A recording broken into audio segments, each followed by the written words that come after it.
since we've come up on scales and arpeggios, I think it's interesting to talk about that because we all know and love them, but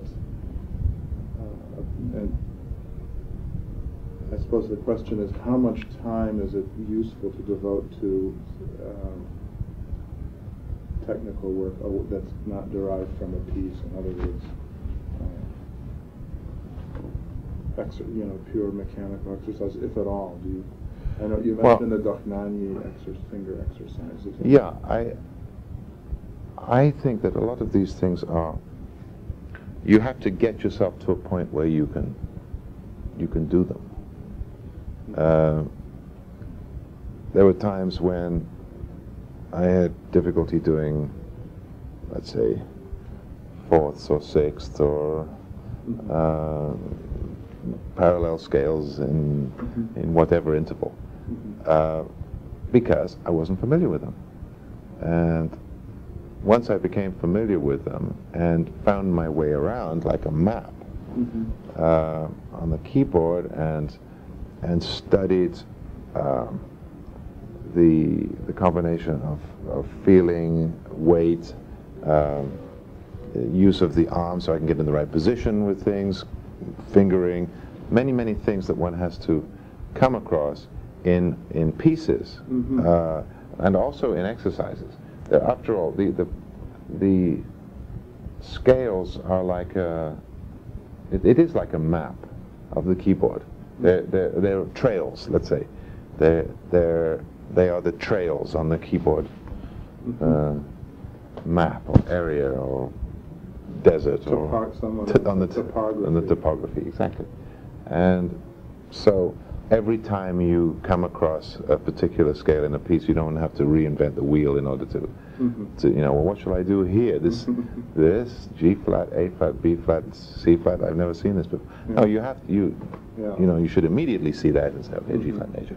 And so you have to practice the scales. Students must practice the scales in order to be able to do that, in order to have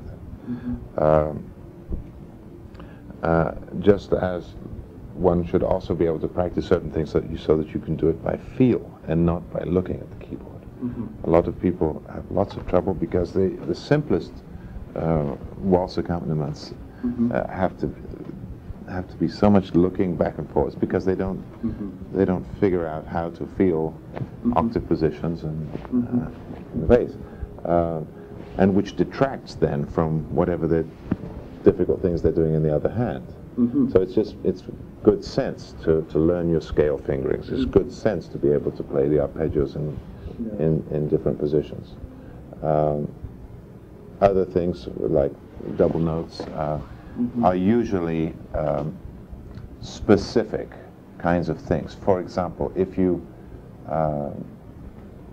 do thirds on diatonic thirds in both hands, it is not going to make you play the Chopin double third etude any better.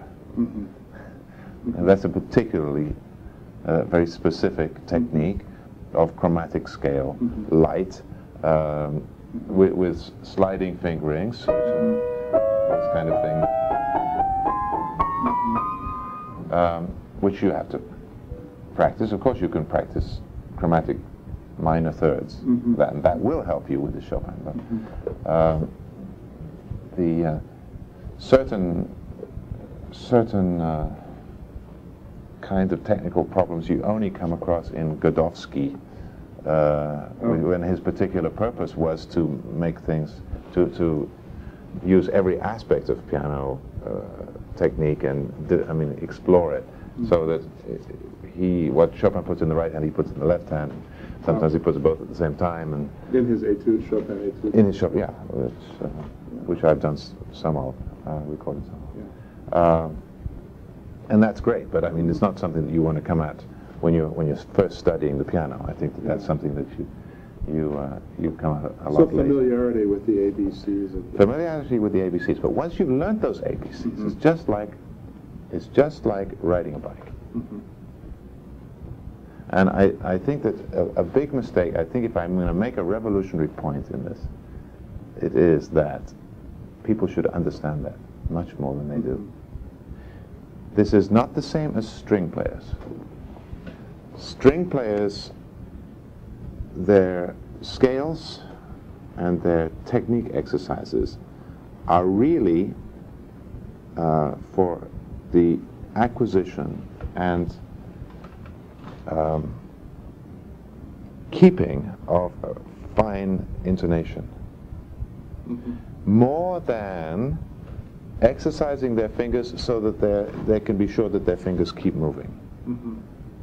See, I don't think that exercising our fingers so that our fingers will, to reassure ourselves that our fingers will keep moving, is important.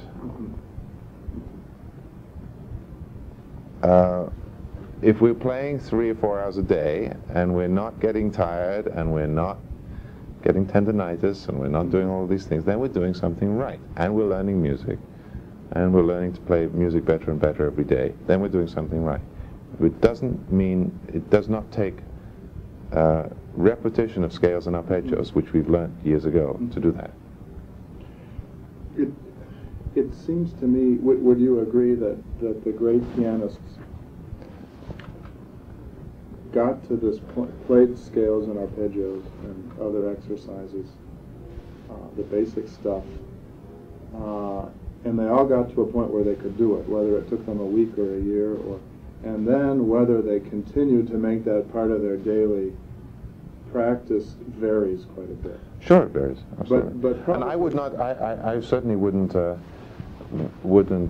decry anybody for doing that. You know, that's but what some seem to get along without it. Although it would seem that I don't think Rubinstein practiced. We don't know, but certainly at some point in his life he came to a point where he could do it.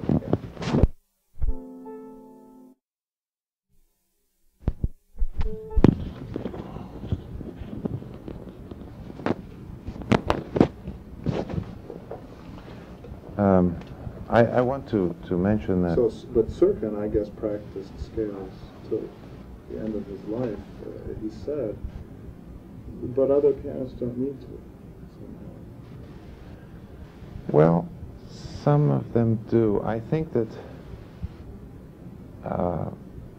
there was an obsession in the 50s and 60s with drilling and playing with power and right notes and strength, and this afflicted some of our pianists, and I don't quite know what it came from. Whether it was the first generation of Americans after the Europeans, the European generation, feeling a little insecure nationally about their, inheriting this great European body of piano music and having to put their own stamp on it. Whereas the Schnabel would put a stamp, he was infinitely knowledgeable, and he would just create these spontaneous performances, and who cares if a few notes get dropped by the wayside. And then there was a reaction against that. No, we're going to practice 8 hours a day, and we're going to build it, yes. And the result of that was very often, really serious injuries to all sorts of neck problems and arm problems and tendinitis problems, and I think we're getting away from that. I hope so. I remember that you mentioned in an interview having gotten some help at some point, or guidance from Michel Bloch. Yeah. About movement of the piano, or muscular use of your... Yeah, well, he... could you have some specific comments on how he helped? Well, for me, I always had a rather natural use of the arms. What I didn't have was particularly good training when I was young.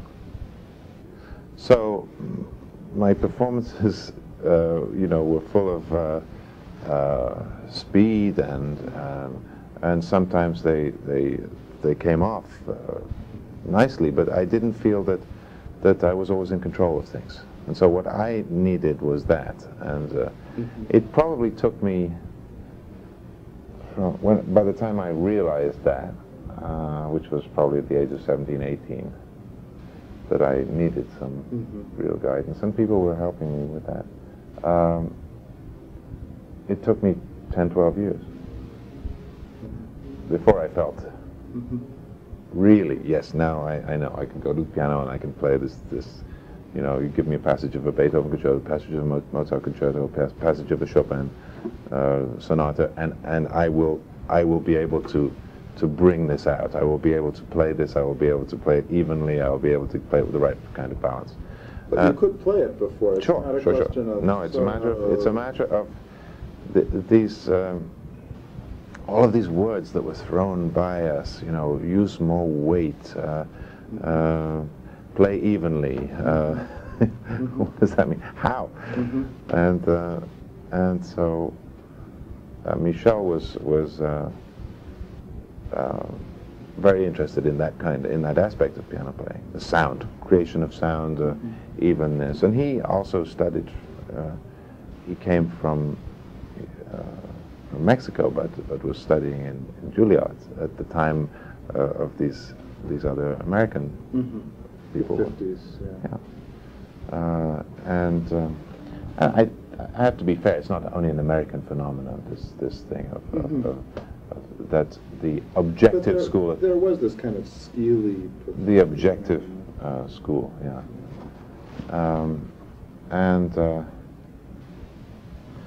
No, he's. You've probably seen of some of the things that he's been doing recently. I heard him Monday night. I heard him in Bloomington, and I'm interviewing him in a few weeks down there again. And he gave a beautiful concert, and I would agree the sound is what preoccupied me, what stayed with me, just the quality of sound, and the levels, different sounds, the control of the sound, and the range too. And also being able to project quiet playing, you know, but projecting it very well. Yeah. Somehow. Yeah. In Fauré, yeah. particularly. Oh yeah. With all kinds of subtleties that really were clear. Yeah. Even back in the gallery in Pino. Well, he played beautiful recording of the Iberia years ago. Very. So in this period in your 20s, you were. Well, I was already here. I was already here. I studied. I came to graduate school at Yale. After that, after being in London and in Cambridge, and then so I worked with Claude Frank and Ward Deveny, and then I came here in '75, and coached with Pressler for a few years. You drove over to Bloomington. Yeah, and this was wonderful, kind of drawing me out emotionally in the music, rather than technical things. You know, it was not. But it takes a while for these things to sink in. You have to find your own way of understanding the technique of the piano. I think this is really what we're talking about. There is no one method. And I think we're deluding ourselves if we say, well, I'll do lots of scales and arpeggios every day, and then I'll eventually know what it's all about. I think that it's not like that. You have to figure out the most efficient way of doing things. That's what you have to do.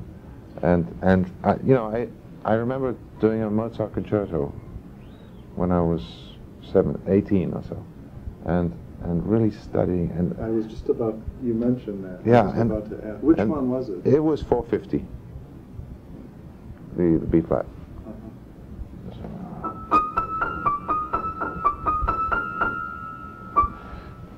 just scale, but it could have been any Mozart concerto. That doesn't matter. And I had an opportunity to perform it, and I was just studying the sounds and the feeling and the use of the arm. Somehow I always had trouble, as students do. When you think of Mozart as a pearly, fingery kind of thing, and then and then when you start going faster, things don't quite work out. They don't really gel, and it's a little bit uneven, and the sound is not satisfying. And I was discovering how to get the arm involved, how to get the movements and get the wrist aligned with the particular finger that I was using, because that's really the issue of weight. When we're talking about weight on any particular finger, in order to exert I can move this if you want to demonstrate. In order to exert the arm weight, then your wrist has to be aligned. You cannot just do like this, and this is, so you have to be over here when you're playing the fifth finger, and like, you know, be able to do this. And so I found with Mozart it was easier to practice this kind of thing, because there again we have fewer notes. We don't get absorbed and distracted by cascades of notes such as you might have in Liszt. Well, so that I've really felt that there was a breakthrough with that once I had discovered how to do that, and then I could gradually bring that to bear on a Chopin ballade or a Chopin scherzo or something like that I had previously played, and then I understood the alignment and how to move and how to work the fingers together with the arm. So for you, it was the K450 was kind of a hallmark piece. Were there other works that sort of? I heard a pianist once say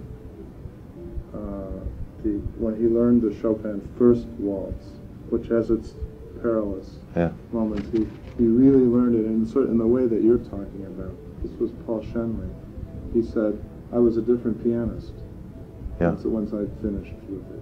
It's sort of, but you know, one wouldn't think of that piece. Exactly. It's not the particular piece. It happens to fall on a particular piece. It could have been any Mozart piece, but it has to be a pretty simple piece whereby everything is laid bare, and you have to play it right. It's obvious when you're not playing it right, and therefore there's an incentive to really discover what it is that you're doing wrong. I think is Mozart particularly good for that kind of exercise? Particularly good for that. Beethoven's, it's a little complex. Exactly. Even the early, and it's not that pianistic very often. It's awkward. But Mozart is so beautifully written. So I always recommend. I always have a student at some point or another do Mozart concerto in their stay here. Do you? I would assume. I know. I don't even have to ask, I suppose. But you must study the parts and concertos, the orchestral parts. In fact, you conduct them. I know. So, is that something you work through with your students? If it's a concerto or a chamber music piece, do you look at what's going on in the orchestra? Oh yeah, closely? sure. Yeah, because we have now these wonderful Dover editions of things, so it's readily available for students. I always say. They say, well, I don't have this particular concerto in the library. I say, go to the Union bookstore and buy the Dover book. You'll have 7 concertos in it, and all the cadenzas, and all of the orchestral parts, in a very decent edition. So, you know, I think we're very spoiled now to have those. I made a note here. Tell me about, is the Doch Nani finger exercises something you... That's one of these. Or are there... That's mainly for the first page. That's for people who are either releasing fingers too much or not releasing the right ones. You know, they're a little bit messy. They don't have independence of the fingers. That's really what it's for. It's one of those things where the first page of it has 5 finger things where you put down silently 3 of them, and then play the other ones like this, or in any particular combination. And then he says play it in, you know, lots of different keys. So you'd be just to get the and not to strain it, not to play it loud, just to have Yeah. You know, you could again close your eyes and do it on a wooden surface as long as you can be sure that you're doing. And so he gives a lot of different combinations of that, and then he spreads it out into a diminished chord position, so you're holding the whole octave, and then doing the same thing, which is good because you don't have to necessarily do it with the fingers, but you can do it like this. Oh yes. So it's an arm kind of thing, and then he breaks that down even further and makes it more ornamental. But Philippe has some similar exercises called exercices de tenue, holding notes. Yeah. But I think at stage that I have most of these students, I tend to recommend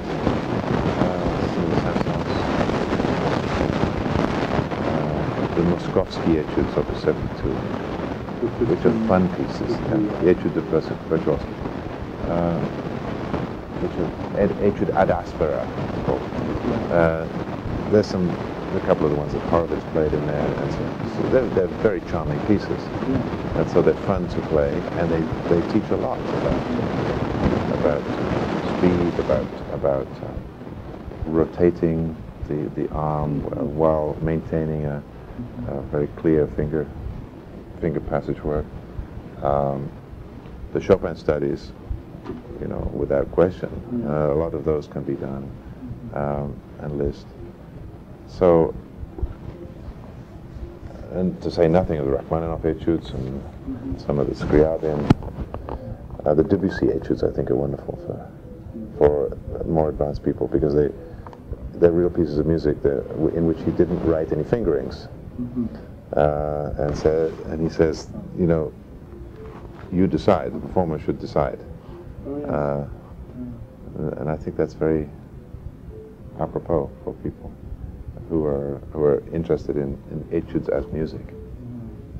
Do you find, you know, students often have trouble getting access to good instruments, decent practice instruments? Is any counsel or words of advice for?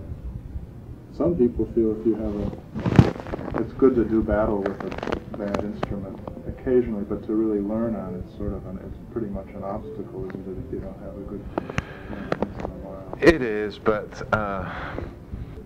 you know, students often have trouble getting access to good instruments, decent practice instruments. Is any counsel or words of advice for?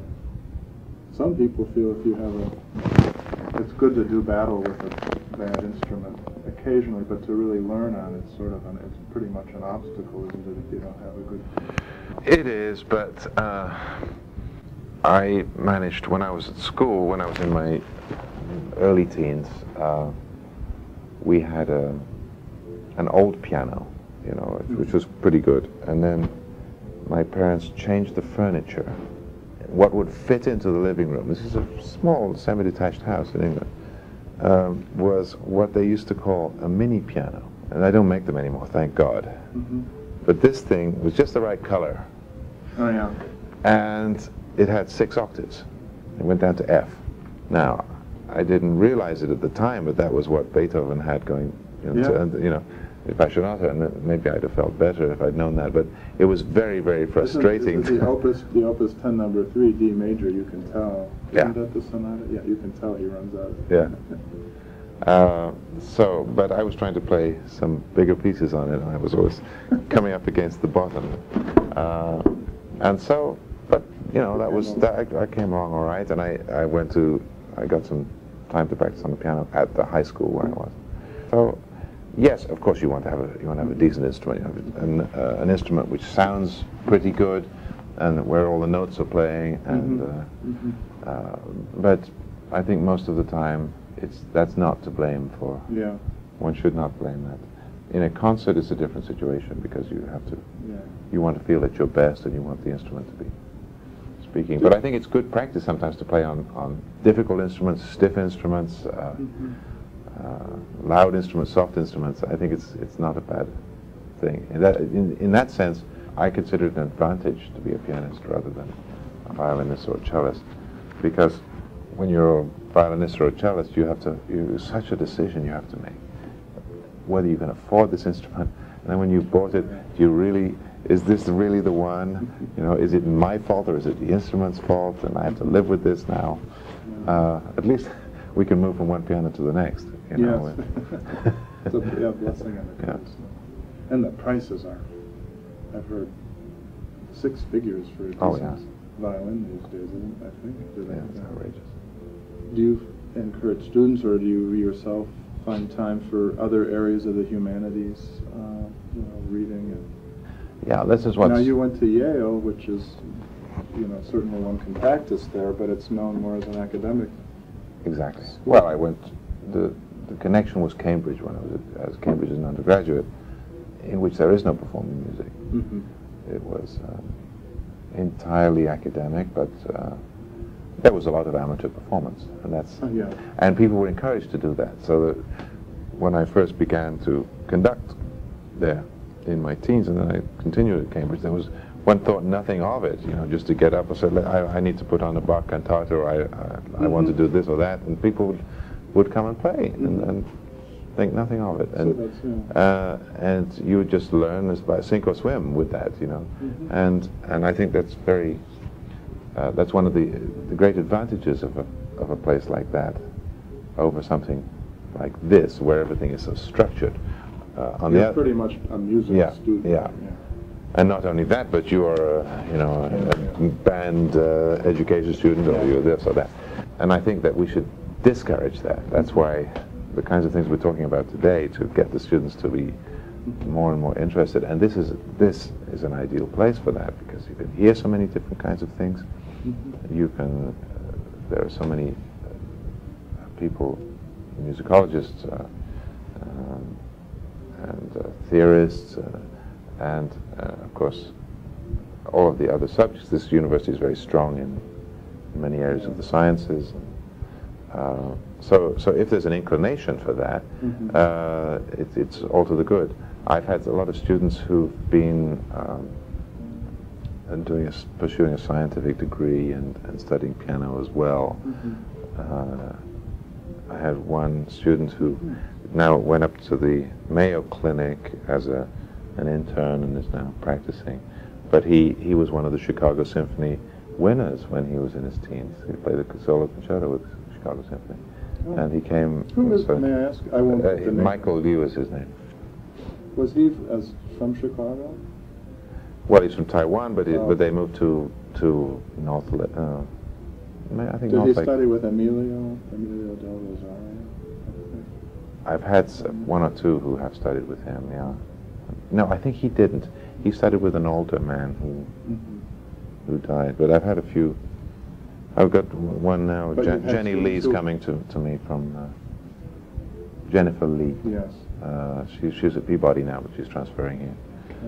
So you've had students that are double majors, or they have? Yeah. I have another one who just went to Duke University to do an MD degree and studied all the way through piano, quite seriously. So they're not aiming for a, quote, career in music? No, per se. no. And let's face it, people should only go for careers in music if they cannot stand not to. Yeah. You should never push somebody from one thing to another. You know, one of these scientific people said to me, well, I'm trying to decide between piano and medicine. I said, if you have to ask the question, then you should, no question, you should go into medicine. Rudolf Serkin was quoted as saying, if there's any way out, take it. That's right. I remember Charles, I did interview Charles Rosen quite a few years ago, and I said, gee, we were concluding the interview, and I said, gee, isn't it difficult to make a career in music? I mean, it's really getting hard. It's always been difficult. And he says, oh, well, not at all. You just refuse to do anything else. That's right. In his sort of breezy way. And in his case, it worked quite well. Do you find that reading literature of the 19th century or theater and so forth? I suppose to do opera or to do Fidelio, you have, or Mozart opera, you have to. Well, you should be anyway. I mean, the one thing about being involved in a university is that you should be studying all the time. That's what that's the reason why one shouldn't teach too much. It's because you've got to be studying all the time, and instead of studying scales and arpeggios, I'd rather study something else. If I have any time, of course. Yeah, I like very much the theater and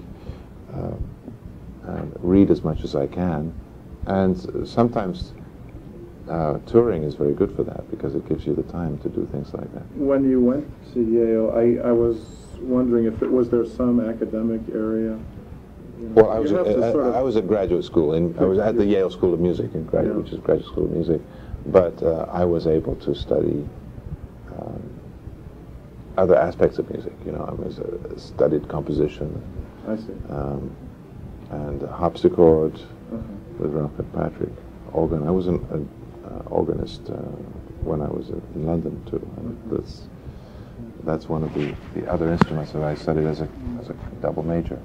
And then conducting. So I got into conducting seriously at Yale.